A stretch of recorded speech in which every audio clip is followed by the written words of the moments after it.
year is 3013. The galaxy is scintillating in the mellow light. Two galactic pilgrims seek out vistas in the samurai future to bring forth the unity of the cosmic shaman. Opening the door of the pantheon of mystics, the evil sorcerer wizard powers the engine of science, seeking to forever alter the sacred balance, travelling on effervescent balls of summer fire. This week, Star Wars, Episode 8, The Last Jedi.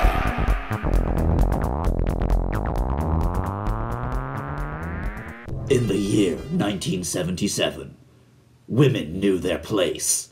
But then, in the year 2016, the SJW feminazis cucked Disney into making a piece of feminist propaganda that ruined Star Wars and raped my fucking childhood.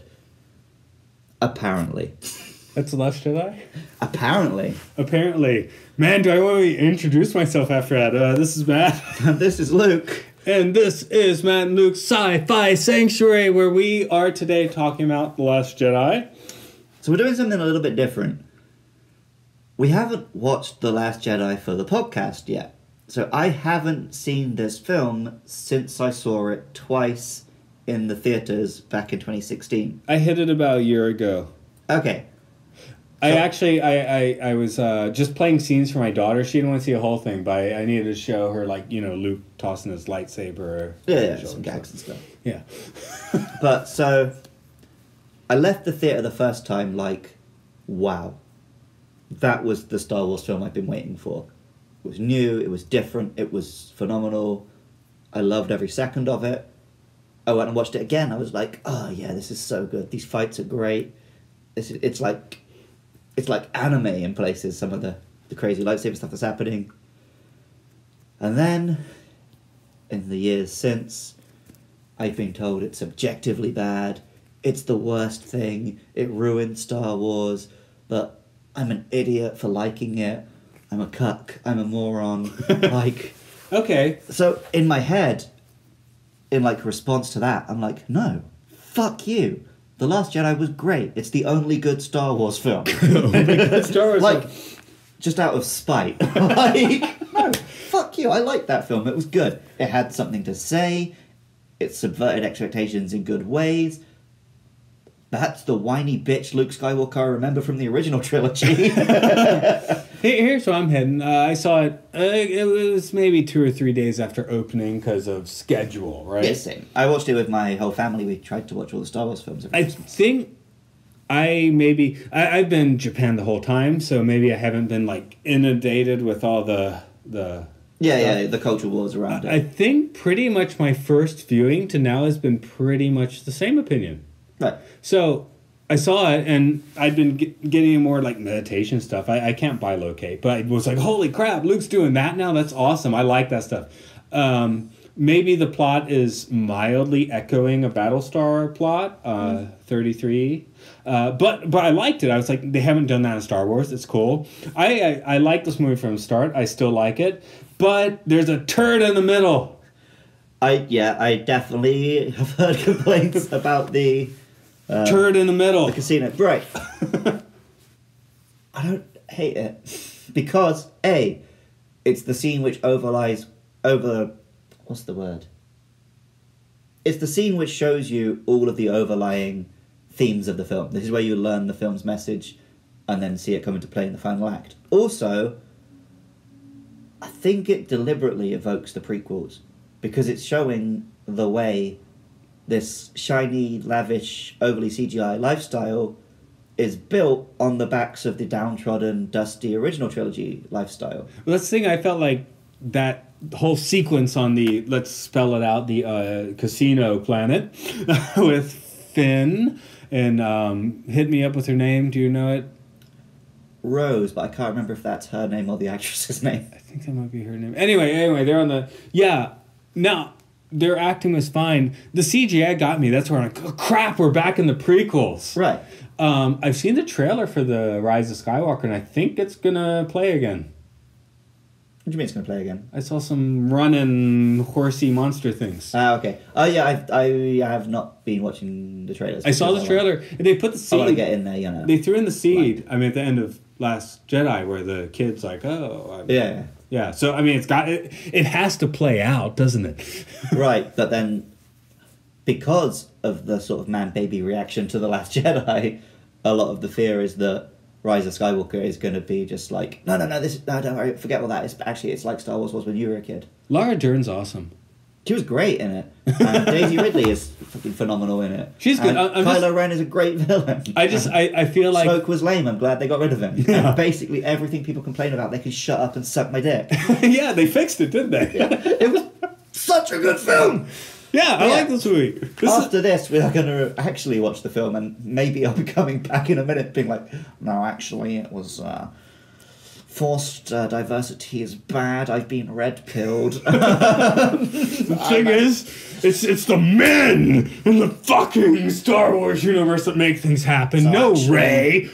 Actually, J.J. Abrams is going to make Star Wars great again. Rey is just feminist bullshit. They're gonna take that right out of this podcast and put in some horrible thing that makes me sound like an asshole. But I like Rey. I regularly say things which in my head I know are ironic, and I know that someone is going to... So, the best example of this, me and my best friend back in the UK, Mus, we used to take the piss out of these kind of characters a lot, right? And then my leaving meal before I left my hometown to start living with my parents to save money to come to Japan, we were sat having a nice, sensible dinner in a pizza place. I had him on one side of me, and opposite me on the table was my friend Amelia. And these two had never hung out together. She'd never seen me the way I am with him. And so we were sat, I can't remember what we were saying. We were sat, yeah, well, you know, the fucking feminists have ruined video games. And she just looked at me like I'd just killed a man. And I was like, oh, don't worry, these aren't my actual opinions. And yeah, that night ended with us in a nightclub dancing to the tune SJW Cucks, SJW Cucks. And it was like, I don't remember what's ironic anymore. Well, with this film too, there was the blowback came real fast after the release. It was the worst thing ever, and like I thought it was pretty good. It's like this one really did seem to have some manufactured geek rage. Oh, there's some context, because that is manufactured deliberately by white supremacists, and it is the same engine which, hounded women out of the games industry and put Trump in the White House. Like, that's not a conspiracy, that's not a joke, it's a thing.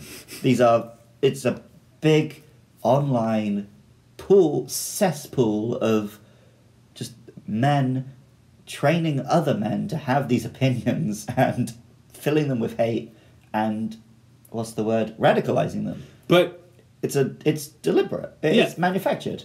Oh, yeah.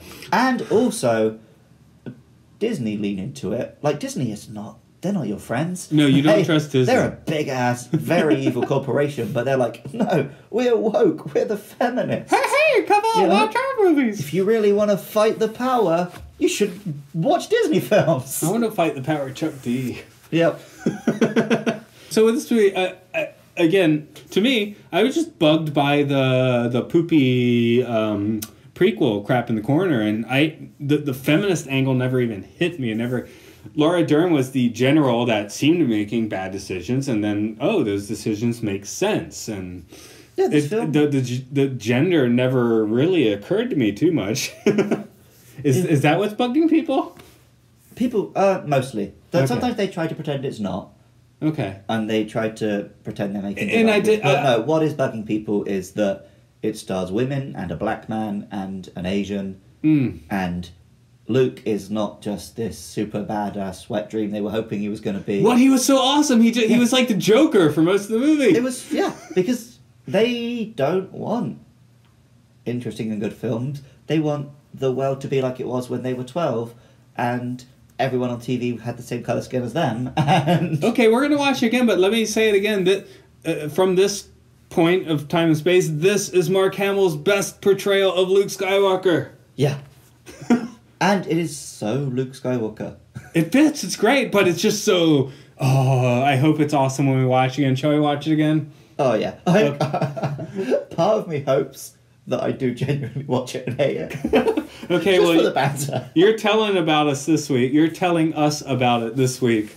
Yeah, so I haven't watched the film or written that yet, but you're about to hear it now.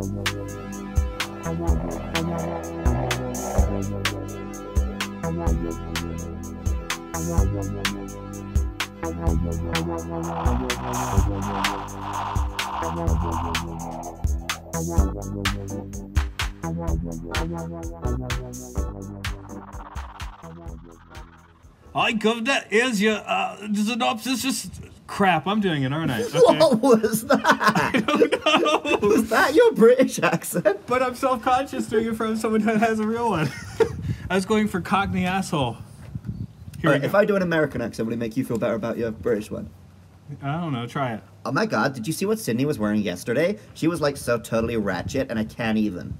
The Resistance evacuates the planet Dakar, having outed themselves by destroying Star Killer Base in The Force Awakens. Hotshot X-Wing pilot Poe Dameron goads the arriving First Order starships and destroys a First Order dreadnought, but sacrifices the entire Resistance bombing wing in the process. To make matters worse, the Resistance can't escape as the First Order has learned how to track them through hyperspace and the Resistance's fuel is low. Meanwhile, Jedi savant Rey has arrived on Luke Skywalker's secluded island to seek his help. Luke laughs at her like the Joker, drinks blue titty milk, and otherwise ignores her until he sees the raw power of the Force in her and gets a flame-driven kick in the ass from Force Ghost Yoda. Rey learns a bit about the Force, but probably not from Luke's leaf tickle. Back on the escaping starships, former Stormtrooper Finn and Mechanic Rose, with the cute help of droid BB-8, set off to find a master code breaker who can slip onto the First Order flagship and turn off their hyperspace tracker. Short story, this doesn't work out. Rey leaves Luke, confronts Kylo Ren, and the two of them confront and take out what turns out to be the cardboard baddie of Snoke. Ren is still hardcore all the way and resists joining Rey to become the First Order's new top ho-ho. Rey is still hardcore all the way and resists joining Ren to become the First Order's new top ho-ho. In order to escape, the Resistance retreats to an old rebel stronghold, while General Holder, who had previously suffered an absurd mutiny attempt by hotshot X-Wing idiot pilot Poe Dameron, cripples the lead First Order ship by ramming the last Resistance cruiser into it. The surviving Resistance digs in their boots and makes their last stand on a salty rebel planet. They've got an offensive plan, but it doesn't go so well, and Luke Skywalker buys them time to escape, confronting Kylo Ren as a not quite there, bilocating mystic Jedi Knight. The effort ends Luke, who is actually back on his secluded island, well, at least until he officially turns in his application to become a new Force ghost. Those few left of the Resistance now all fit on the escaping Millennium Falcon. We may need Billy D. Lando to pilot that thing properly. Let's see what happens next week. What's a top ho-ho? Is that real slang, or did you make that up? I think that's the official title of the First Order leader. Oh, okay. Yeah. I must have missed that. Okay. That's some prequel bullshit. He's a top ho-ho.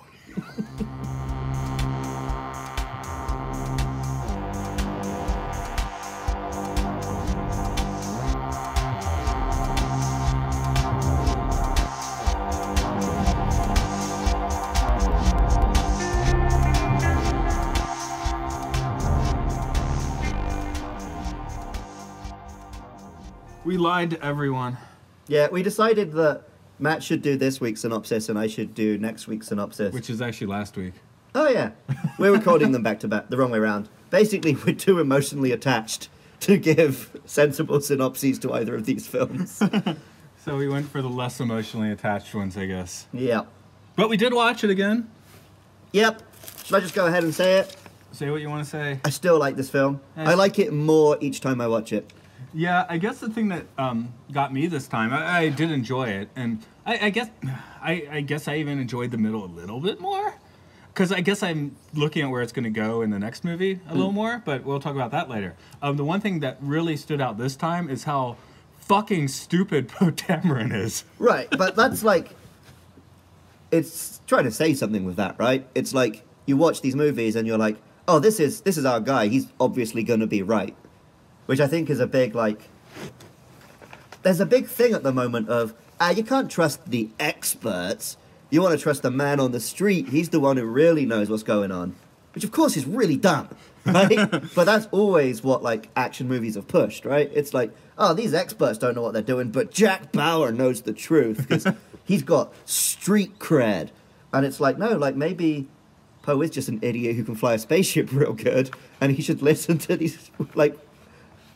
long-serving, careered, storied generals. I know his tactic right at the beginning of the film of a prank-calling Jerky Boys style is definitely stood out the first time I watched it. I was like, I didn't hate it or anything. I was like, yeah, this tone's weird. But like, Han did the exact same thing in A New Hope. They just dragged it out a bit more here. Yeah. Okay. This entire trilogy.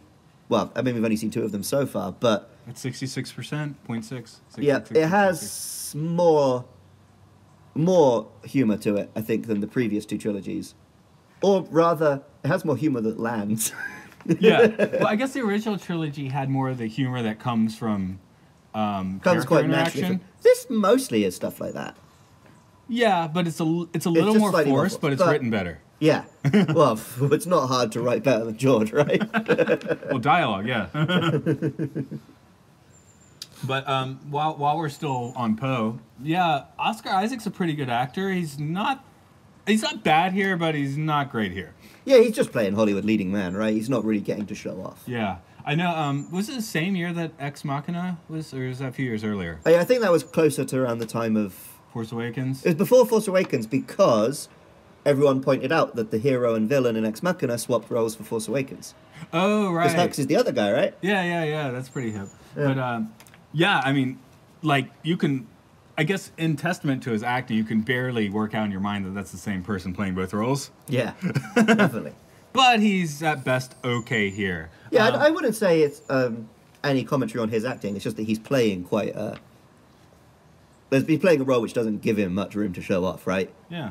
He's just playing chisel-jawed hero guy, so... Let's talk a little more about the new school. John, is it Boyega? How do you say his last name? Do you know?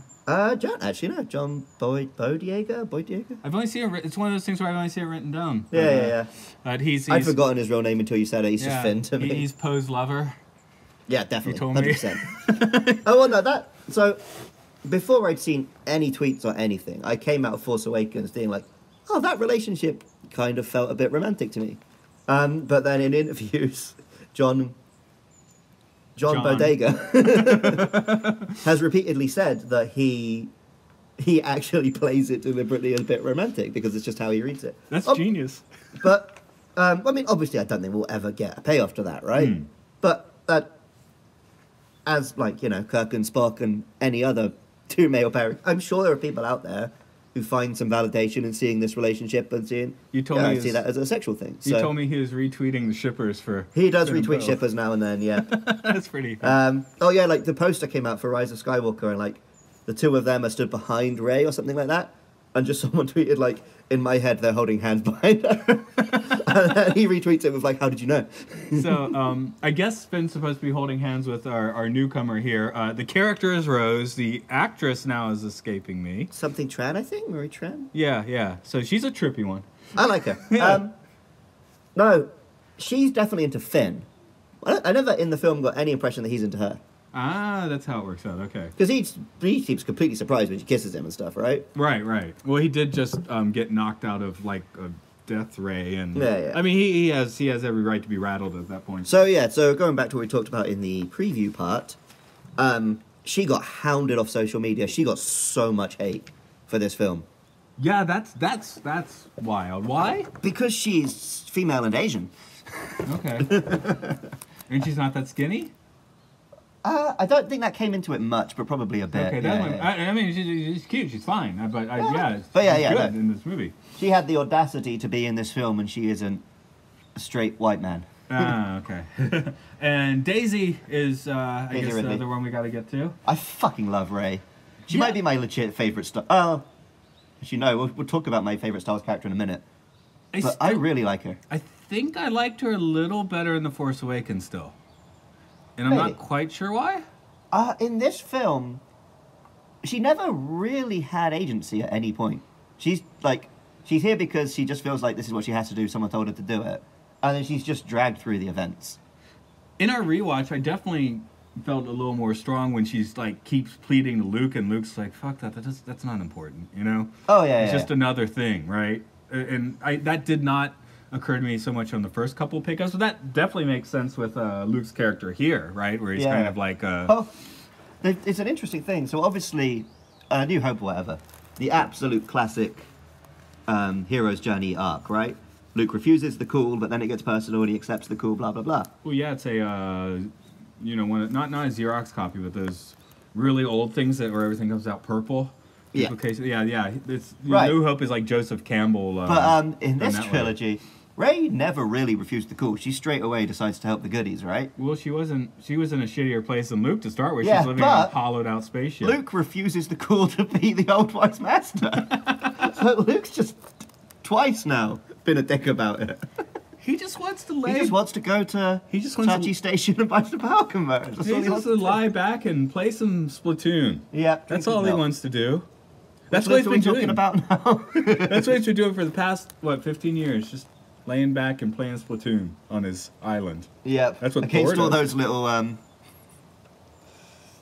those little lizard caretaker women. He just makes them play video games with him. Yeah, I was, of course they hate Rey because she's breaking stuff, but Luke destroys an entire hut. Well, I think that was Yoda. Oh No, no, no. yeah, he does. Yeah, he.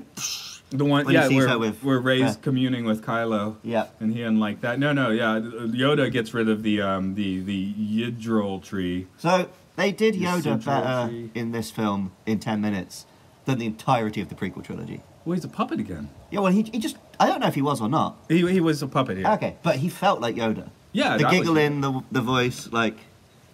Just He's that so- cheekiness. He never saw that cheekiness in the No, prequel he's so trilogy. dead serious in those. Yeah. I mean, he starts twirling around in the episode 2, but that's Right, but he stupid. doesn't- it's funny, but not for character reasons. It's funny because it's a fucking dumb thing for them to put in that film. Okay. I think we're doing characters here, so Leia next? Okay, yeah. How much of this did she film before she passed away? All of it. Okay, because Then- there were occasionally shots which just felt like the way they were put together and stuff. I thought, did they just take some footage and sort of? I think she passed away after this was released. Like, right after. Like, around the same time? No, because it was before this. It was Was around it? the time of Rogue One, Okay. because this film okay. does end with a tribute. Yes. So, anyway, they couldn't get her for reshoots, but she at least finished principal Yeah, photography. there's just two shots. So there's one right near the end, just before like the final battle, where she's just like stood looking out at the horizon, and just something about the blocking of it. It looks like it was sort of photoshopped together after the fact. But that might just be that's how fucking films are made these days. Yeah. It'll be very curious to and- see how they get her in the new film. The infamous Mary Poppins shot. Oh, I wrote the someone's probably used this before. I wrote the unsinkable Carrie Poppins, and a pinch of pixie dust. But so how did you feel about that shot, that scene? It's jarring, but she has had a good 30 years to develop her own force powers. Yeah.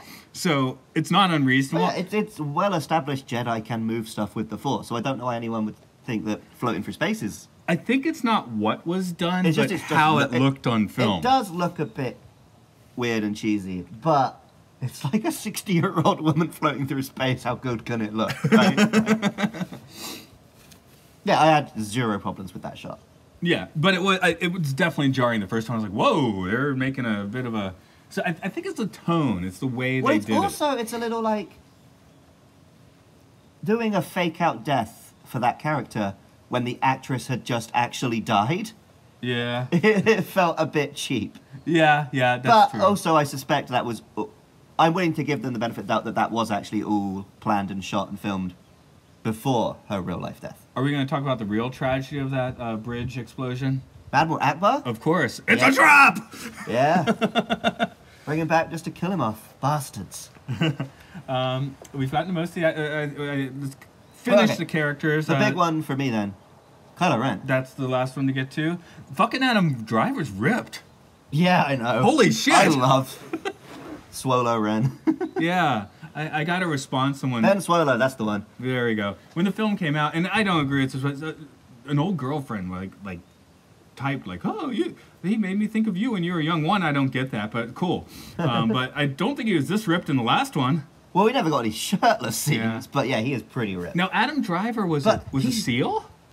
Yes, I believe so. Yeah, He's dressed really weird though. He's got those pants that go like almost up to his nipples. like cummerbund. Yeah, so it looks like he's like William Shatnering chucking it in. But if you look closely, he has got pretty toned abs and he's got nice pecs. So Snoke's a bit of a perv then, because he's orchestrating these mind melds. Yeah, no. But yeah, that character and that actor are phenomenal. I liked him in We Force mean Awakens. Kylo there, right? Yeah. Okay. Not Snoke. God, no. Like you don't like that character. But no, in like Force Awakens, I was like, oh, I like this. It's smart. Like whatever villain they did was going to be compared to Vader, so they did the trick of our villain is just obsessed with being like Vader.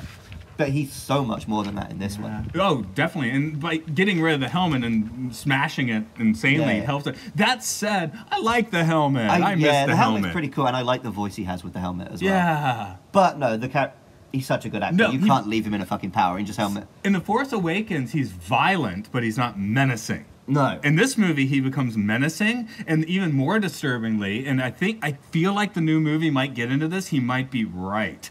Yes, very much so. Yeah, I like.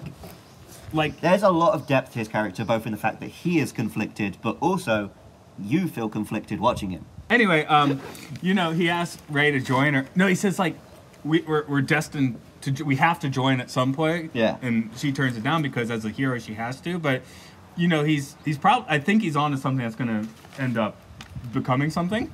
Yeah. Well, yeah. I feel like if this really is meant to be like the end of the saga, the thing to do is join the light and dark side, right? Exactly. Be like, They got treating balance. the universe with that duality is wrong. It's meant to be. The human experience is having a light and a dark side. Yeah. Which I felt, this film hinted towards that, but then didn't give it to us. But no, the line of his They that gave us quite a bit, and I want to get into that some more. But let's finish on Ren. Which sorry, I interrupted you. Oh yeah, no. The line which I love from Ren is, which I use just as like a life motto now: "Let the past die, kill it if you have to." And I guess that's where the manufactured or actual hate. I think there was a little of both. A lot of manufactured, but a little bit of actual hate because this movie does take The Force Awakens and just stab it like a. Well, it stabs I really like The Force Awakens. It's a fun film. It's a well-made film. It's very good. But it's the a New complaint Hope everyone again. has is it does nothing new. And this film is like table flip. Yeah, it's like. And that's why I came out of it like, that was the Star Wars I needed. This is the first time Star Wars has felt fresh since, like, Return of the Jedi. Yeah. And I mean, some people go for Empire. Technically, the original trilogy, the prequel trilogy, did some, like, groundbreaking things. But as films, Technologically. That's what I mean, technologically. Okay. But, like, as films, they were very played out. And obviously, as prequels, they had to end in a certain way. And George Lucas got to every single one of those points in the most obvious way. I mean, we all forget it now, but Empire was also a table flip. Yeah. So, Because it was also received very poorly on release, right? yeah, somewhat. I mean, it was still blockbuster. Right. No, but I also feel like people forget that what Jedi did. I don't think many people went into that film seeing it coming that Darth would turn. Return. No, it would turn. Darth is good at the end. Right. People expect, the hero is going to go and defeat the villain and kill him, and that's the end, right? Yeah. But no, Darth actually is... Like, Luke's mission in that film is not to defeat the Empire, to fight the baddies. It is to save his father's soul. Which is very unexpected for, like, the final part of a big blockbuster Aston trilogy. Yeah. Okay. Can Just before I want to move on to like kind of the themes because we're like kind of skirting the edges there. One more question: is Mark Hamill playing Luke or the Joker, and what percentages is he doing what? Oh, he's 100% playing Luke.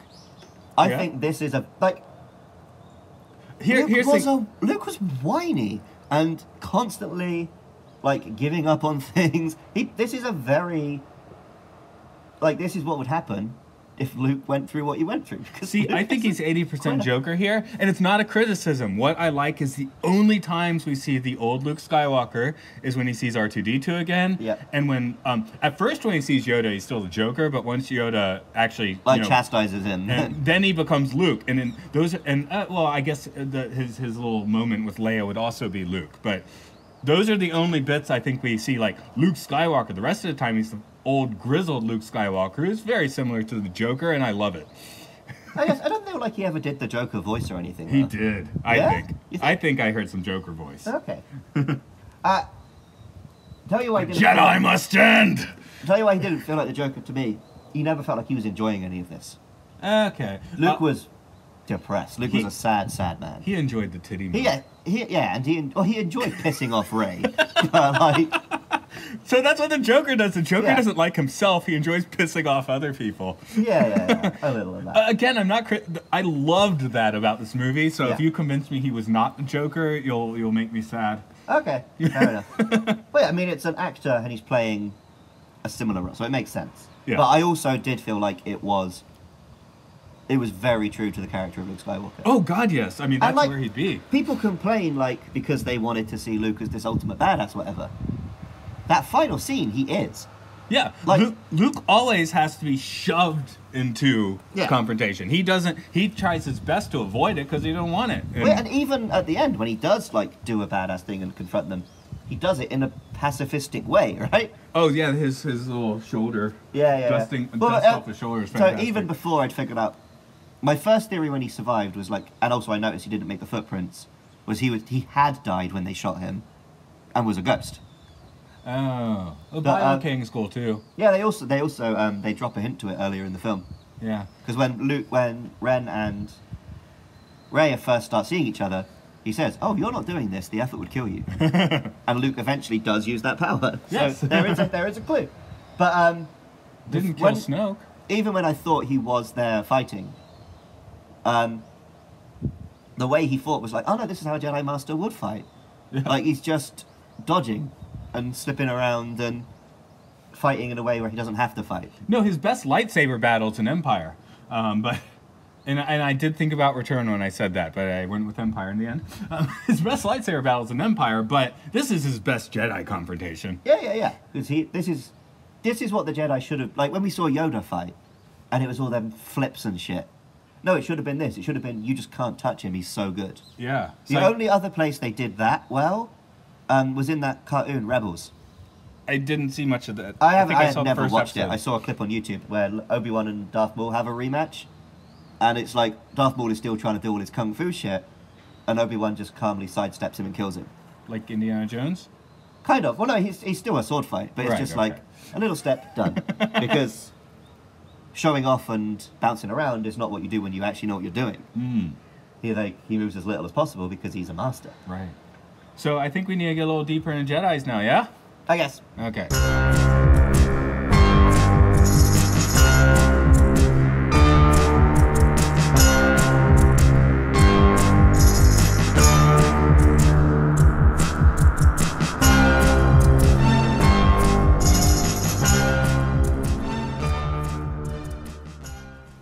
So I think most of the manufactured hate on this film was probably the red pill bullshit. Yes.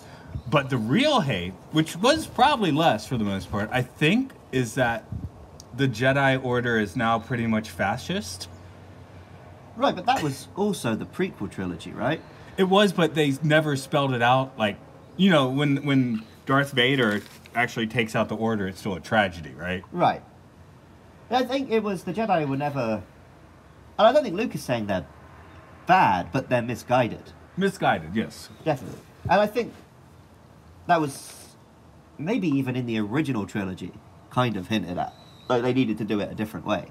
So the prequels went the opposite direction. Oh, to use the Force, you have to be powerful and midi-chlorians and all that crap. Where this movie is like, everyone can use the Force. The Jedi just kind of sit on it and I don't think it's hide that everyone can use the Force, but his line is the Force doesn't belong to the Jedi.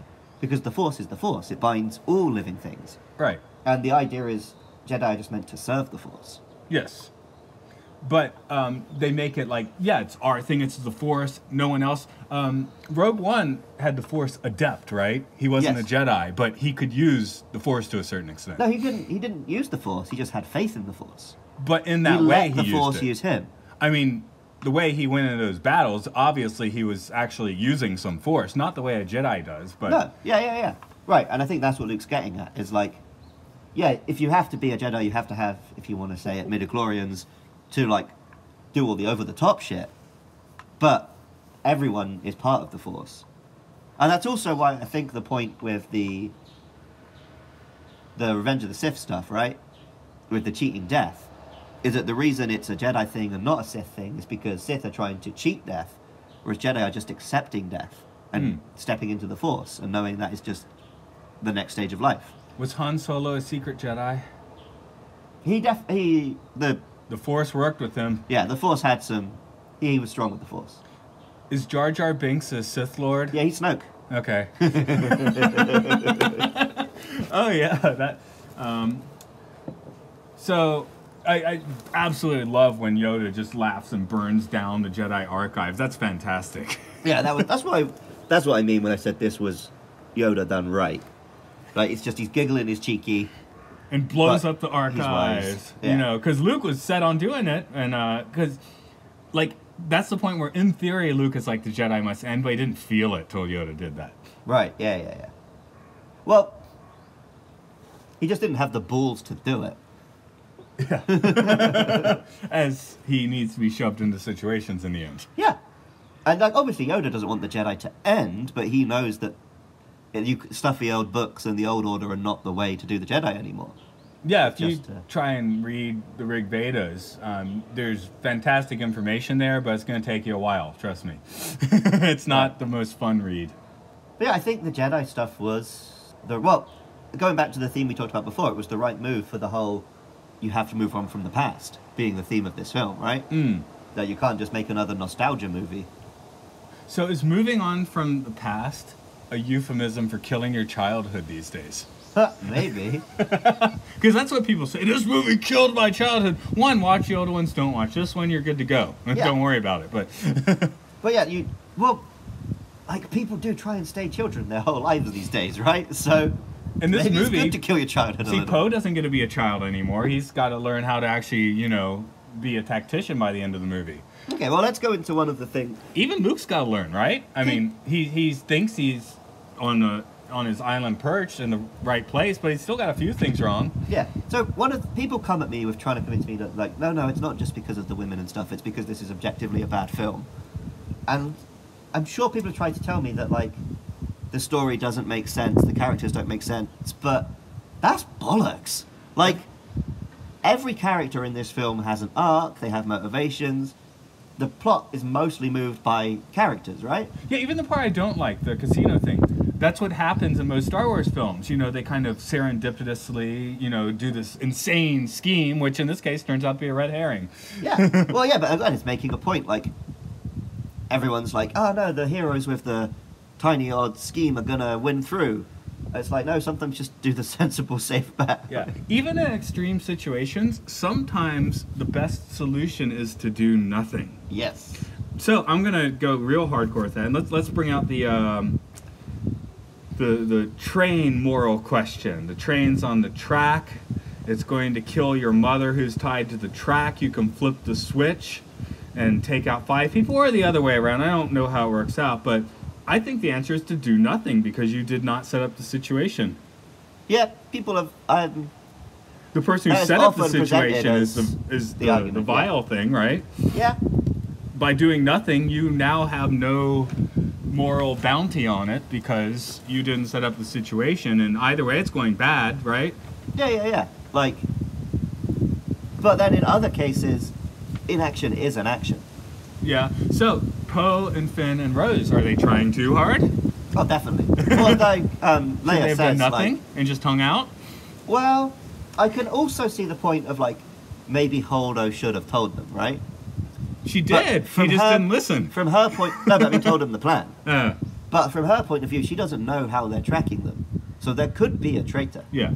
So I think it makes sense that she keeps it on a need to know. Yeah, but I mean, it's not like she's that secretive. She's not telling the intricacies, but she gives the basic outline. When I watched it again, I was like, Poe's not listening. She actually is making some valid points he could take. Yeah. Oh yeah. Because and what Leia says is, you're not doing the right thing. You're trying to be a hero. Yeah. You know, in Japan, older women dye their hair purple for some reason. They Yeah. think, I don't know why. Why? So is Holdo. Oh yeah, she does have the purple hair. Yeah. I really like Holdo. She's good. Is she trying to look younger? I think she's trying to look space. Spacey, space stern. Otherwise, you'd expect her to go through a pile of dinosaur shit. Yeah. No, she's from the purple hair planet. Yeah. That's where Mace Windu comes from. You just don't know it because he shaved his hair off. Okay, so if the Jedi Order comes here, are you joining? But yeah, obviously. Yeah. I mean, I might not stick with it, but I'd learn all the powers and shit. You have to, if you join, you have to stick with it. Holy crap, they'll probably lightsaber duel you if you leave. They let Count Dooku leave. Was he in the Jedi Order? Yeah, they say, oh, he used to be a Jedi. Oh, okay. But he's just allowed to leave and just be a Count, I guess. Yeah, again, I don't watch the prequel too much. Yeah. Yeah, that's always been a bit vague. I do want to get back to the Clone Wars CGI one, though. Yeah, I've actually heard good things. I've seen the first two seasons. I got the third, which I never watched, and the others, yeah. I heard it just did what the films should have done but didn't, and actually give everyone character. Yeah, basically, here's my Star Wars watch. I know you, in prep for the new one, you started with one, and I made you skip to this one, but you're trying to go in order. Yeah, I'm actually still a little fresh. I'm probably still going to end up watching this one again the week before Yeah. Skywalker, just so I've done my... Right. So I'll be watching, probably watch Empire tonight. This is my viewing order. Clone Wars CGI show, if you want to watch the hand-drawn one, I won't argue with that too. That's pretty short, so yeah. Then episode 3, 4, 5, 6, 7, 8. Yeah, that is the correct order, right? But I just wanted to do all 9 because And we'll it's the get last to one. that last week, which we haven't recorded yet with the Phantom Menace. But which- yeah, it might well be that by the time, once I watch Rise of Skywalker, I may never watch 1 and 2 again. But also I'm an idiot, so I probably will. Yeah. I'll probably try and just sit down and watch all 9 at once one Here's the day. thing here's the thing with 2, episode 2. I don't like 2. I don't actually hate 2. I have zero interest in 2. Oh, I hate 2 more than 1. Really? It's just boring, man. Okay. We'll get to that later time. But yeah, well, that'll be next episode for us, last episode for you at home listening. Okay. Do you want to say anything else about the Jedi? I hope... Well, we'll get into this later as a big thing, but my big concern is that with Abrams back on board, the 9th film is just going to be course-correcting back. Reset? Oh, course correcting. Fuck, that was Lost, wasn't it? Yeah. It's going to be like, oh, no, yeah, all the stuff in Last Jedi was a red herring, where actually it is just the old traditional shit that you know and love. I do feel just from the trailer, because I loved in The Last Jedi, Rey being told that her parents were nobody. Right. I think they're going to end up being somebody. Yeah, that was... because that's such a good message. It's like, it's not about who your parents are, it's just you. Rey just fell into a situation. Yeah. I like that, but I do feel like that's one thing that I already have... I've kind of steeled myself that they're probably going to flip into she's the golden child again. Yeah, but yeah, that sucks, because... having everyone just be a Skywalker and a Kenobi just makes the universe small. Yeah. The way the prequels just kept going back to the same planets makes the universe small. Right. Whereas this is just like, no, anyone could be a Jedi. That's kind of the point, right? Like, Also, Empire made it clear that Luke wasn't nobody. He was somebody. Whereas coming in this film, Rey must be somebody. Oh, now she's nobody, and I like that. yeah, I liked it a lot. I want her to continue to be an awesome nobody. But I Well, don't... yeah, I guess in A New Hope, yeah, Luke's dad was killed by Vader, but he was just a hot he's never shit set up. pilot. Yeah, he's not. It's never set up that Luke is like central to the galaxy. But no, like Darth Vader is basically second in command of the entire galaxy, and Luke is his son. So, Right. So yeah. I like that. This one was like, nope, your power... She's doing awesome shit, but she's not actually somebody. Yeah, she's she's just making gone with the Force. herself somebody. Yeah, which is a good message. I'm fucking bored of Chosen One shit. Do you think we see Sith in this film? Is anyone in this film a Sith? Snoke, maybe. I don't know. Because Because, okay, spoiler, we've heard Palpatine's voice in the new trailer, so likely there's something about that. Yeah. Would that make Snoke the apprentice? Yeah, or like a puppet ruler or something. Or Then who is Kylo? the puppet of... Well, He's maybe... just a tool? No, it's meant to be Kylo all along, and Snoke was just like a middleman. Yeah. I don't know. I do like that Kylo's not quite... I don't think he's Sith. No, I can't remember if this was ever like in canon or just a fan theory. The idea that Kylo he's deliberately being played up to be conflicted because that's what makes you the most powerful. Is when you have the light and dark in you. See if they can run. I think they might. Well, we are going to get into that into next week, but I hope that's the track they run on. Then we can all like JJ a little more.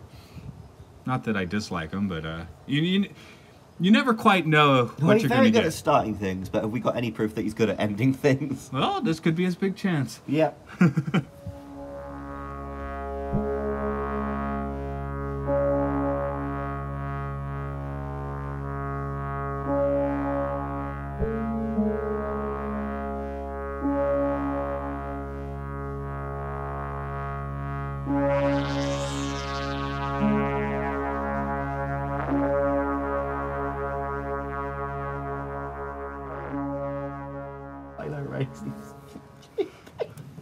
Sorry, what was that? I've just seen one of your notes. I'd take it up the bung from Kylo. Rey still seems like jailbait. Yeah. Because Kylo would be legal. I think they're both my age. Yeah. Daisy looks young. She's like mid-20s though, I'm pretty sure. Yeah, I don't feel that she looks... How old is the character? like 20s. Okay. I thought she was like supposed to be 16, 17, 18. Oh, no, I never got that impression. Which means she still would be in this movie, because this movie comes right after. Yeah, this is the closest a sequel has ever... Yeah. Unless you count like Rogue One leading straight into A New Hope, but that's a different thing. We don't count that. But yeah, normally there's like a couple of years between the films, right? Anyway, my thought is Rey is supposed to be 17, 18. Oh, no, I didn't get that impression at all. The actress is older now, but... Yeah. No, I just read both of them as young adults. Yeah, I guess they're supposed to be like... Are they twins? Oh, God, I hope not. They might be twins. Why would Leia and Han not have mentioned that? You'd think they'd know. Maybe... You think they'd know. No, she's a clone of Palpatine that he was meant to inhabit or some shit like that. So many unknowns in this December 2019. Yeah, there's a lot the early part of December a 2019. lot of this film which is like, at the moment I like it, but it could be rendered retroactively disappointing if The Force Awakens doesn't follow through, right? The Rise of Skywalker. Oh yeah. Yeah. If The Rise of Skywalker doesn't follow through, then yeah, that would be a shame. Anyway, what we actually came here to do is look at that, what we've been calling the turd in the middle. What I've been calling the turd in the middle. You don't find it a turd? No, since the first time I saw it, people have been complaining about the CGI prequel-y Casino Planet bit in the middle. So one thing, on every rewatch, that bit feels shorter. Okay. I don't think they spend a lot of screen time there. It felt shorter when I watched it this week. Yeah. Thematically, it's key for this film and hopefully for the trilogy. It's where they learn all the like lessons of this film. Yeah, that comes... That's what, like you said, some things may retroactively make this film suck more, but it might make this bit better, because the trailers have certainly hinted at it. Yeah. So yeah, they spread the idea of the rebellion to all these people on this planet. But also just I loved the little... The line is like... He's like, oh, where are we going? She's like, oh, the worst place in the universe full of terrible people. And in previous Star Wars films, whenever they've said that, it's been slums. It's been poor people, right? But it cuts directly from that line to champagne glass clinking rich cunts, right? Rose has a groovy sense of humor. No, but she's correct. Yeah, she is correct. They are the worst people in the universe. It is like the military-industrial complex. It's people getting rich off other people dying. Yeah, and Benicio del Toro, do you remember his character's name? Because I don't. Did we even given it? Benicio, we'll call him Benicio. Yeah, the hacker, but I don't know if we're even given a name. He doesn't need to be in this movie at all, but I do love his acting in it. Yeah, he's great. He's full on weird ass Benicio, which I always like the weird Benicio. Yeah, I Usual guess Suspect style. the complaint which I would take for this film is just that it's not well integrated. No, it's a to the wild pace of goose the film, chase. right? In the context of his film, it's a wild goose chase. Yes, but obviously you don't know that until the end. Yeah. But thematically, I think it works well. Hopefully, in the sense of the overall trilogy, it will work well.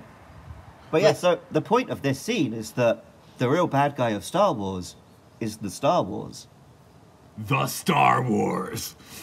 Like, war is the bad guy. Yeah, you don't want a war. Like, obviously, I understand why the rebellion and now the resistance are fighting back, because you got it, right? Yeah. Are they but back? war's not good. Are they back to the rebellion by the end of this movie? They kind of interchangeably go by both. Well, neither is an official name, is it? It's just what they are. I think I had one of those theater shout-outs when Phasma calls Finn Rebel Scum. No, she calls him Scum, and he says, yeah, Rebel Scum. Oh, okay, there we go. Which is a fun line. Yeah, I Although, love that line. Before that fight, there's a really bad line.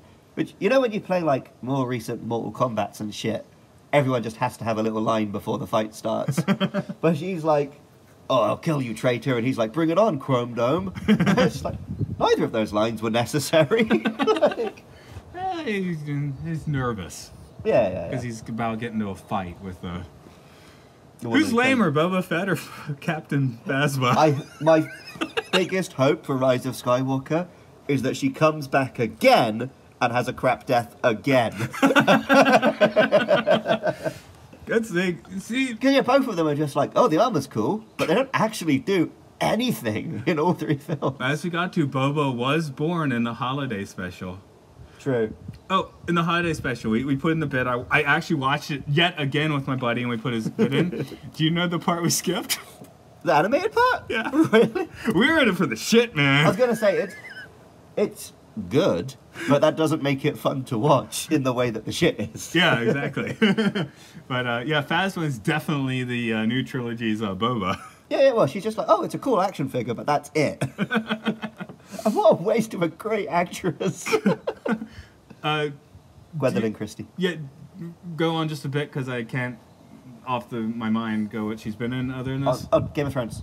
Oh, okay. I'm not a throner. Oh, okay, yeah, she's a major character. I didn't have the boner for throners. I don't think she's done much beyond Game of Thrones and Star Wars. I mean, I'm sure she has roles, but... Okay, that's Those why are the she's ones on my that- radar. yeah, Okay. yeah. Yeah, because I don't know if she's good or bad, because Phasma has nothing to do. Yep.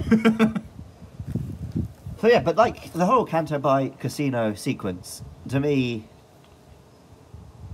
felt like it was there just to ram home the point. And also it was there to say, because like, I think I've said this in our opening part, but yeah, it does look a bit prequely and shiny, although I don't think it looks bad. I just don't like the running beasts. I forgot the name of them, but I don't know if we're given the name, but yeah, they looked okay. But it's there, like, obviously the big split between the prequel trilogy and the original trilogy is the original trilogy looks rough and used and lived in, and the prequel trilogy looks shiny and too sci-fi-y. But it's because the prequel trilogy mostly centered on, like, senators, queens, like, you know, the Jedi Order. But the original trilogy, they're rebels and just scraping by and criminals and farmers and whatever. So the shiny prequel world might have existed in that universe, but those aren't the characters we're interested in, right? right. And that's one of the reasons the prequel trilogy sucks, because the characters are all boring and privileged and like, I don't care about these people. Jar Jar is exiled from his people. Yeah, but he's fucking Jar Jar Binks. He's a class traitor. Binks, a Star Wars story. I'd watch it. Thinking about Jar Jar Binks just makes me think about crisps. Why? When Phantom Menace came out in the UK, there was a Jar Jar Binks toy you could get in packets of Walker's crisps. Oh, okay, And I ate shitloads of those crisps to try and get we loads of had these plenty Jar of Jar Jar Jar toys. licensed stuff, but I don't think. Well, why would they be potato Lays, chips as where they I'm would from, be but for you, yeah. Lays chips. Maybe potato chips. Yeah. But what the fuck was I talking about? Potato yeah, so chips. no, you can see that this shiny prequel rich snob world is built on the back of the working man Star Wars universe, and I think it was good to actually see that So what you're saying is visualized. the point was for the visual, not for the plot. It was for the visual and the theme. Its place in the plot, I will admit, is pretty shoehorned in. I will say it bugged me less this time. because the casino's not CG anyway. That's cool. Yeah. Yeah, just shiny, right? It's like a Bond movie. Yeah. Well, yeah, you see the code breaker they were meant to get. Oh, that's and great. he is like this Bond guy. That is fantastic cinematography. Yeah. It's him! And then they get dragged off and tased. Tased and dragged off. It goes in that order, excuse People me. get tased a lot in this film as well, which I enjoyed. But you see the stun guns a lot, which you hadn't seen since like that one shot in A New Hope. Well, it's a little more Asimov, right? They got in the Foundation books, they got the neuronic whips. Oh, damn. So, yeah, it's kind of the that DNA, I guess. But yeah, basically I like the casino scene. I can see why people find it awkward in just the running order of this film. I But think in the bigger picture, I think it works. I guess the whole sequence is intentionally frustrating in a way. Yeah, no, well, yeah, because that whole plot is like, it's edging you and then never giving you the release, right? That's the point. So it did sit with me better. I don't know. I guess I wish they were riding like $5 million animatronic beasts, which isn't practical. Just fucking horses. Who cares? Yeah, Like, put some There's weird humans shit in this on world. them. Why can't there be horses? Yeah, put a weird shit. Or, Maybe you know what would have been sci-fi. great? Tauntauns. Oh yeah, I love a good tauntaun. that'd been good. Oh, let's pause because I need to pee.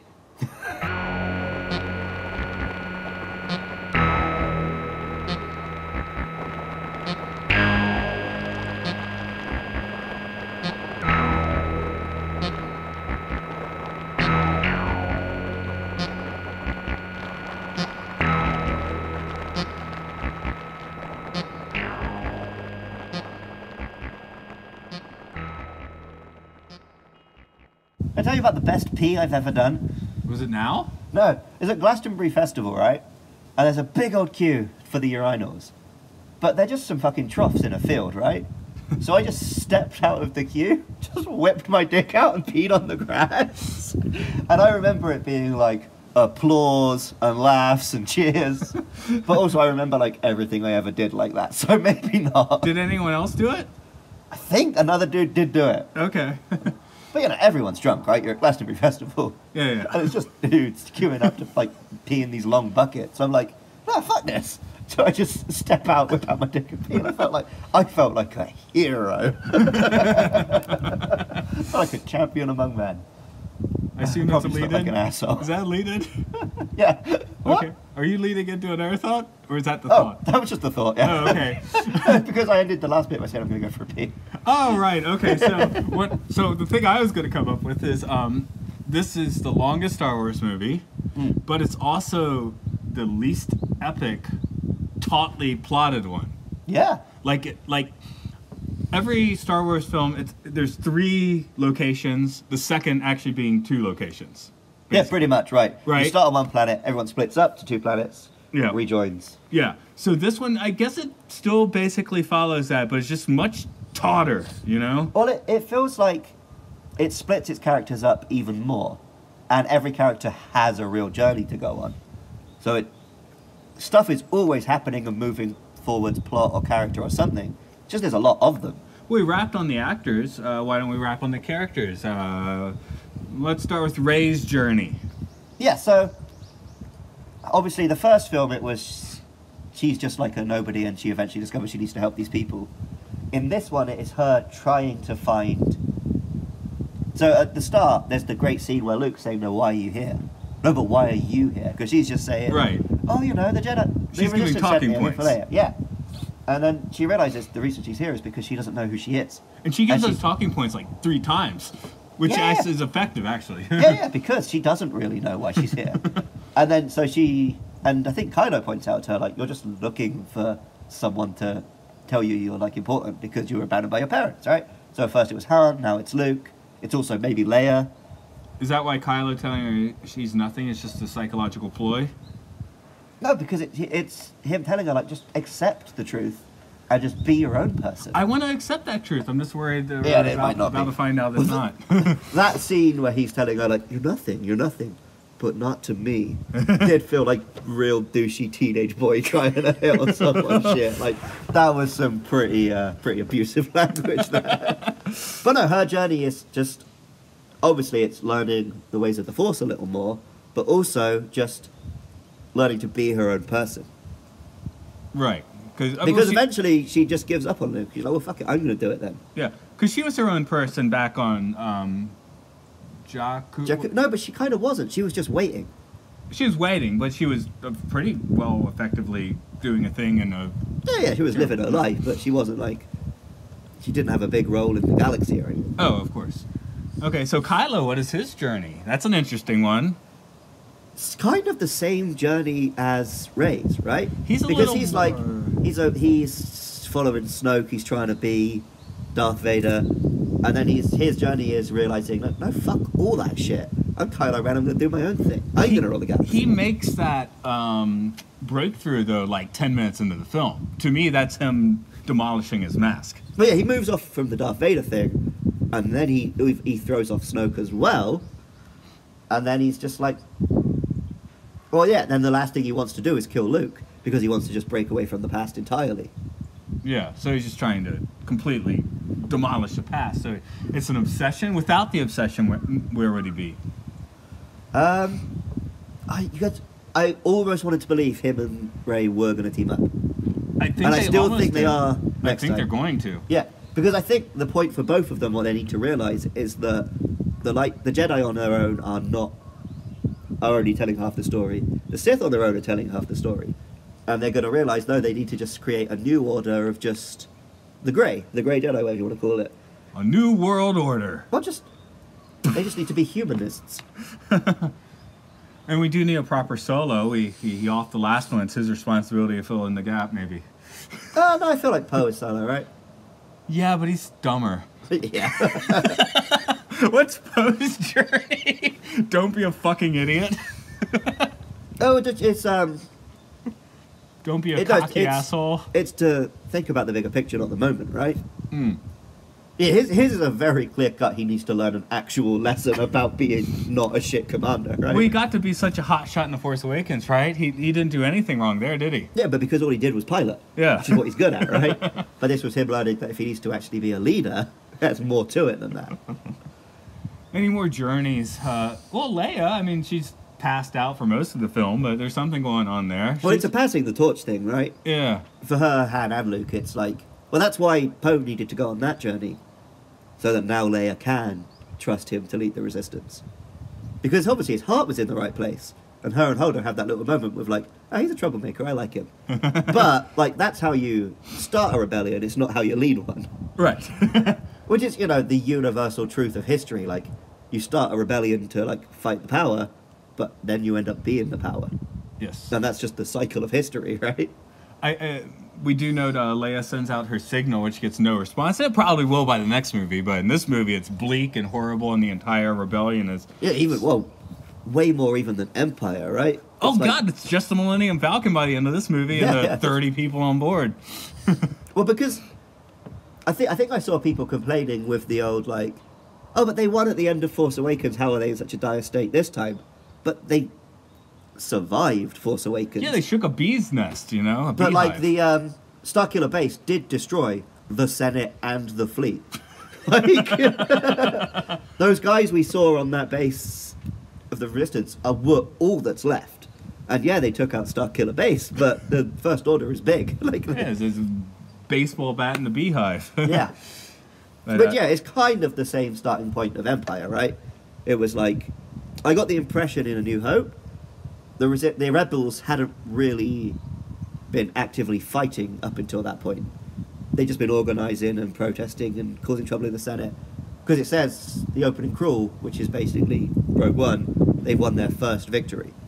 So yeah, in A New Hope they blow up the Death Star, but now they've started a war, and now the Empire is going to come at them with military force, not just trying to arrest them or whatever. But by the end of Empire, we do have an entire fleet with a medical frigate, which I did notice. Oh, the medical frigate gets taken out first. Yep. No more fake it's not built for speed and combat, is it? It's a medical Neither frigate. are the transports in the end, are they? No. But yeah, that's cool. So this does take Star Wars to its darkest places, its lowest places as well. But that's kind of cool. Yeah, well, it's also, it's fairly reflective the world maybe needs a bit of the old revolution and a bit of the old resistance. Yeah, not just a cursory, oh, we're rebelling, but you're actually fucked now. Yeah. It needs to be, well, because even in the original trilogy, sure, it was the rebels and the Empire, but they're just two armies, right? Yeah. Whereas this needs to be an actual, like, rising up of the people. Yes, there's going to have to be more of that to bring balance in the end, because who has the power? Kylo Ren. The people. The people have more power than Kylo Ren. No, but at the end of this film, Kylo Ren has the power. Oh, he's got the political power. I'm just saying, like in our reality, I mean, governments can't just do shit. They have to at least get a cursory, consent from the people. Oh, okay, let's go back to Game of Thrones briefly. There's a bit where one of the characters in that tells a little riddle. There's a sellsword, and he bumps into three people: a priest, a king, and a rich man. And the king says, as your king, I command you to kill these other two. And the rich man says, well, I will pay you to kill these other two. And the priest says, you'll go to heaven if you kill these other two. Who has the power? Your story. Well, None of those things matter if there's no stories to back them up. Well, the power is where the people decide the power is. Right, exactly. None of those inherently has power. Like even money is artificial. Oh, it has the value people say it has. All artificial is value. All value is artificial, sorry. Well, I feel like the narrative this year, I think the United States was supposed to start their war with Iran this year. And they made quite an attempt, but in the end, the people are just like, no. Yeah. So the Empire, Kylo Ren still needs a cursory okay from the people to take out the rebellion, the resistance, or I want to call them the rebellion again by the end of this movie, right? But yeah, so is that I would like to see that thread be a little bit of a thing in the new one where he wants to do it, but he simply doesn't have the psychic backing to do it. Maybe. Could be interesting. But I suspect it'll just be spaceships blowing each other up in a sword fight. You can still blow up spaceships and have lightsaber battles amidst all that. So, the other thing then... Because Kylo is quite violent. When he doesn't get his way, he just goes fucking nuts. Oh yeah, that's the only reason he's the leader, is Hux was going to shoot him because he's a fucking liability. He choked him into making him the leader, right? Got a force choke. He's not got loyalty behind him, he's got fear. Yeah. So does that make him a ruler but not a great leader? Oh, definitely. Yeah. I suspect he'll be... What would be a good plot, which we might not get, they might not be... Wait, do this. He could just be ousted from the First Order in the next film. Like, him and Rey are just operating as, like, a solo act because they don't really have... Oh, look, a hawk. Ooh. Oh, yeah, there he goes. He's using the Force, that hawk. I hope we get to see him kill someone.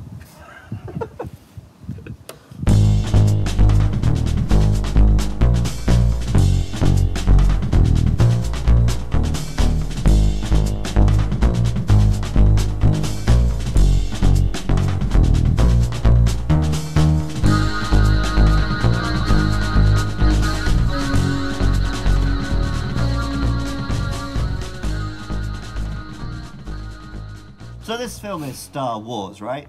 Yeah. So it's an action film. Well, at least in part. Well, sci-fi film. Fantasy? Sci-fi or fantasy? Fantasy, sci-fi, action, yeah. Yeah. This one gets a bit more into sci-fi than a lot of the others. Yeah. With it's all like technology kind of plays a big role in the plot. It really, I mentioned our very, very first part, but it does definitely take a few notes from Battlestar. Oh, it's a very Battlestar plot. But I like that well, one. also, like, the spaceships have fuel. They haven't had fuel before. Yeah. Well, they've always had fuel. I guess they but it's just they've never mentioned it. Yeah. Yeah. But, like, I think it, like all Star Wars, it's about the character drama first and the science second, right? Yeah, You hear people complain sometimes, like, why would they use those slow-moving bombers? It doesn't make sense. But, like, it makes sense for story and drama and emotion reasons, which is more important than the fucking nerd science shit. But no, like, I just wanted to talk about the action of this film. I think it has my favourite action scene of any Star Wars film. What's that? Throne room fight.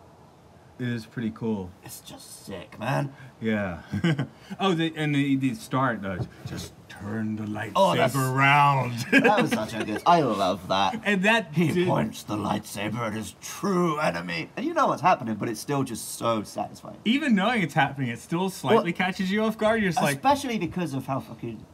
Like, let's be real, Snoke is shit. He was shit in The Force Awakens, he's shit in this.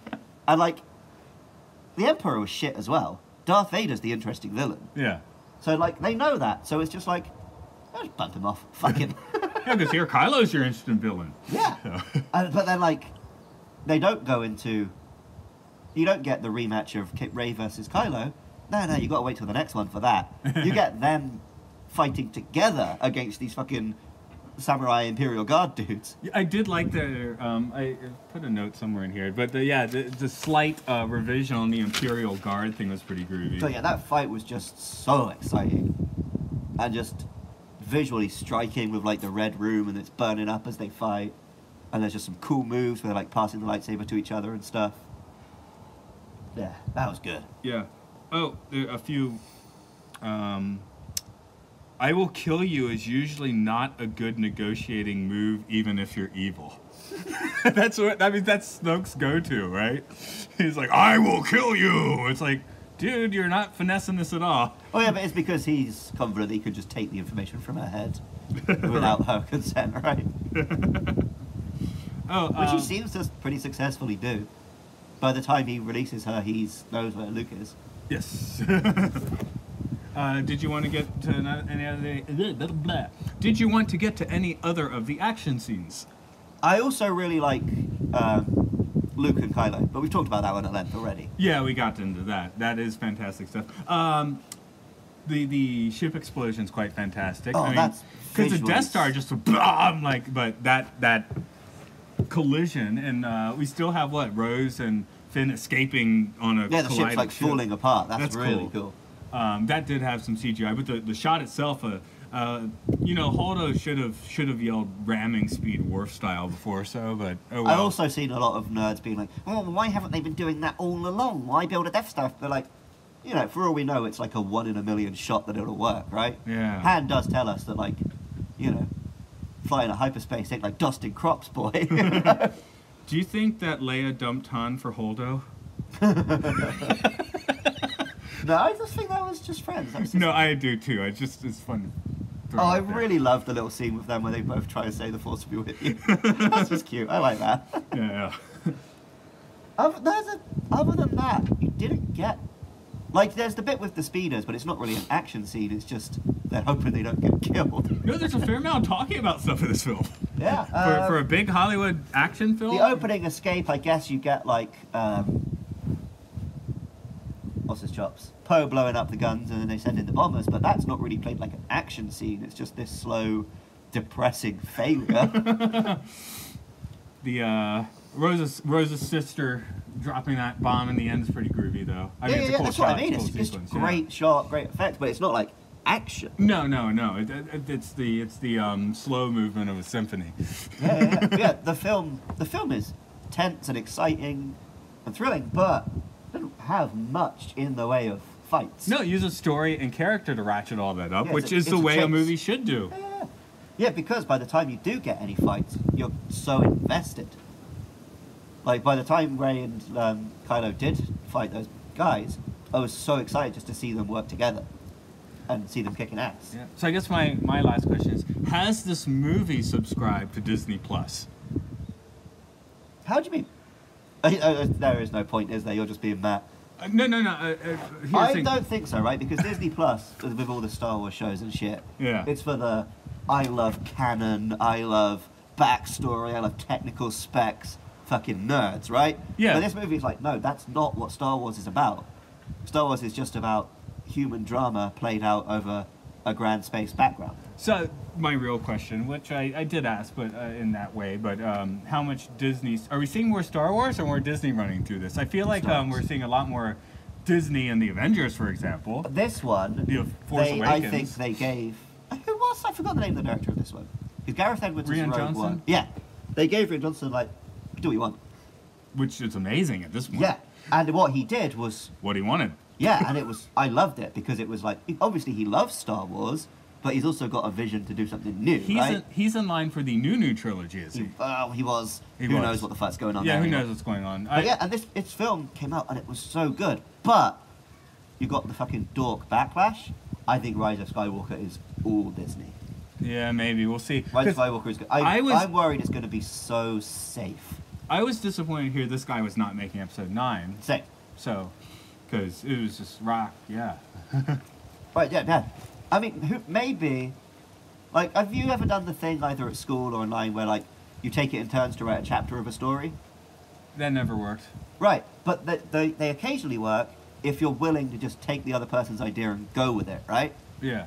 But is that what Abrams is going to do, or is he going to be that kid who's just like, no, I had a story in mind, and I'm just going to undo everything you wrote and go back to the story I wanted to write? He got the ball rolling. Yeah, but it was like, oh, what I would have liked is just a third dude. Yeah, Or, you know, maybe well, not a dude would have been good, but Yeah. let's not get to that. Well, they got a shit dude originally, it seems. Yeah. Trevor something, and he made the movie so floppish that they just kicked him off. Is that how it worked? Really? Which one was this? There was another dude he was tied to do episode 9, and I'm not. Shit, I should have looked it up before he did this, but Yeah, I don't remember hearing that. there was someone else that was going to do 9. Well, we'll talk about a this new more in the voice. 9 episode anyway, Yeah, right? but he had made a book. It's the book of something, I think. But he made a movie that basically flopped critically and commercially, and then he got dropped from episode that's a 9, shame. and they brought back JJ, Yeah, but right, yeah, if it had just been like 3 completely separate by people just... which was the plan. Is my point. Yeah, I'd have liked that. Yeah. Or I'd have liked Keith Johnson. But just going back to Abrams, it's just giving me all these red flags that they are going to try and course correct and pretend this film never happened. Yeah. And we're going to get to just a really safe Star Wars. We'll get back to you about that next week. Yeah. It's close. It's close. It's not as close as the people listening, though. Yeah, there's a We got a question, few Matt. weeks. We got like 3 weeks. If you're listening, you have like 1 week. Here's a question. Do you think of yourself as a Star Wars fan?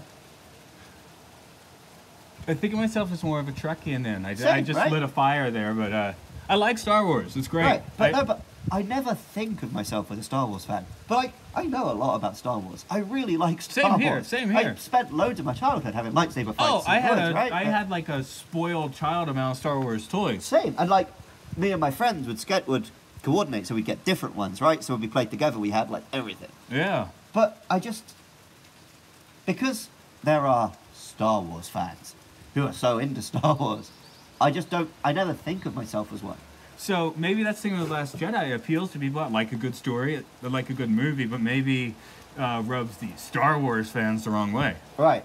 Yeah, it appealed to people who like Star Wars, but not people who live and breathe Star Wars. Yes. But then we're the other side of that coin for Trek, right? Yeah, Because I it don't. annoys us when we get the ones which are not Trek enough. Right, I don't dislike the J.J. Abrams Star Trek movies. I call them great movies, bad Trek. Yeah, and Even Under Darkness, I like the movie, but it's terrible Trek. yeah, it's a fun romp, has good action scenes and shit. But yeah, it's awful Trek.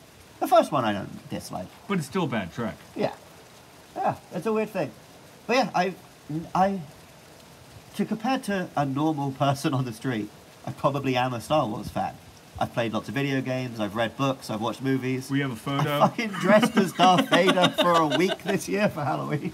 But I did, at the school I work at, the South School, we got the Halloween pictures on the wall. And it's funny, the first half of the week it's all Han Solo, and then the second half of the week it's all gold shirt Star Trek. nice. So I guess that's where I am. In the end, I'm going to put on my gold shirt. But yeah, I want to be Han Solo for a while. But yeah, I'm super excited to see another Star Wars film in the theaters, you know? Oh, of course. So it's an event. We're going to hit it. It's going to be good. Well, Yeah. I don't know. The movie's going to be good. The experience will be enjoyable, and we'll have a Well, good time like, talking about it, that and I feeling- hope it's good. That feeling when you're sat in the theater and it just... Rewind a week or go a few hours in real time and hear me talk about the Phantom Menace soiling that for me. But Right, but that... Even after some disappointing No, films, I know. No, when my you're first- sat in a theater and it hits you, it just feels good. I agree. My first note on Last Jedi I'd say the titles are always a good sign, but the last film I watched was The Phantom Menace. Well, we talked before, I've been, in the run-up to Rise of Skywalker, I've been watching all of them, right? Yeah. And obviously that meant I'd watched 1, 2, and 3. And then the next weekend, I watched Star Wars. I'm like, oh yeah, these are good. Like, And you got you to just- watch the original ones too, didn't you? yeah. Well, I actually have those on DVD back in the UK. Yeah. Because they did that one release where it had both versions, and then never again. I like the clunky effects. Oh yeah, they look better. That's the thing here. Most of the effects look good, but those couple CGI, just make them clunky and practical. See how that goes. Yeah. But Here's a weird thing. Chewie's hands. I didn't notice. So I feel tell like me. I'd never notice his hands in any of in the original trilogy. Does he have fingers? Yeah, he's got like they just look like a black man's fingers. Well, now he's not. He's the pilot. Yeah. But, Chewie is doing some awesome piloting on that not Hoth salt planet. On Force Awakens, there's a shot where you actually see him like plant a bomb. You get a close up of Chewie's hands. It's like, oh, he's got like human fingers with just like a furry wrist.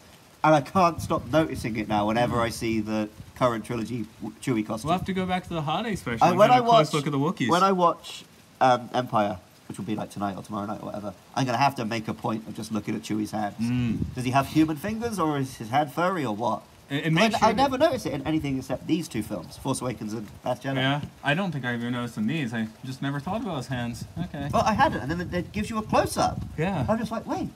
Ugh. Gross. He's got human skin fingers. So, okay, I guess we're wrapping up. So fuck the haters. This is a good movie. Yep. It's a good.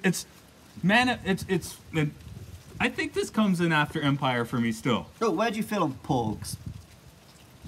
I don't like. It makes me think of the CGI hedgehogs or whatever at the beginning of Crystal Skull. Oh, really? I think they were mostly practical effects. Yeah. I like them. They're cute. Yeah. Also, they They didn't got some like meat. take down the Empire, so. Hey, that's a good. not Yeah, Ewoks. that's a big plus. They're just Well, there I for. also like Ewoks, so fuck Yeah. it. I had stuffed animal Ewoks when I was a kid. Here's a weird one for you. I don't know which I like better out of Empire and Return. I like Return more than most people do, I think. I don't feel it's a step down, but I still go for Empire in the end. But I think, for me, my ranking is now Empire and Last Jedi is in the second slot. Yeah, it's around there. Well, I like telling people it's my favourite one and the only good one. That's mostly just to piss people off. Empire still wins the day. It's cliche to say that, but Yeah. I will go with But that. between Empire and the two with Jedi in the title, those are my top three, and I Yeah. can't be bothered to decide what order they're in. Yes. The whole point is we did I have a not. polyamorous relationship with Star Wars. We very easily put this above A New Hope. So Yeah.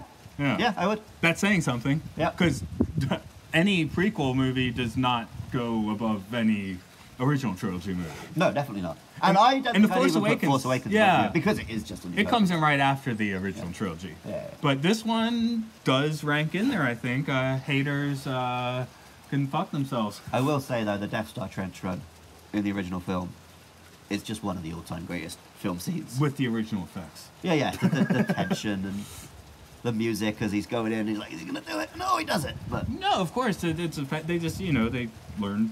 well, Well, he learned to that's let George someone else Lucas's direct. wife, right? Yeah, and then he learned to let someone else direct, and then he fucking forgot it for the prequels. Yep. And then he sold Star Wars, so here we are.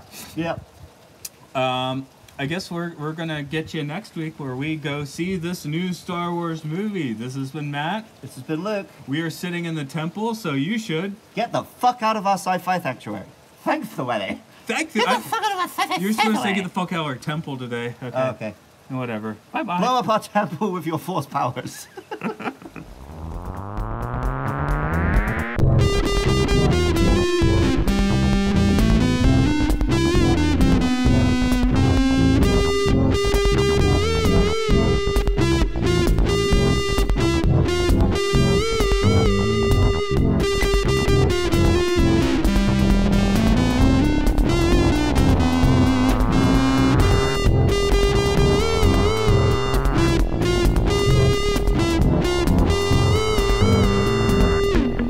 Next week, Star Wars, Episode 9, The Rise of Skywalker.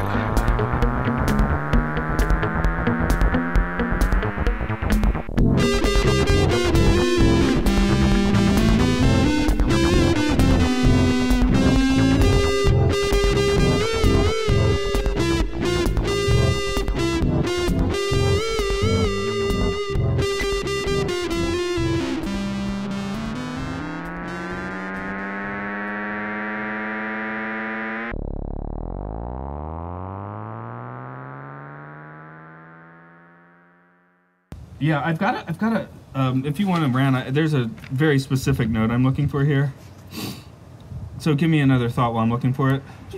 I would, if you hadn't said that, I would have naturally just given another thought. But now you've really put me on the spot. Now I got shit to edit. I got editing time. Sing an editing song then. Editing song, while I'm wearing my editing thong.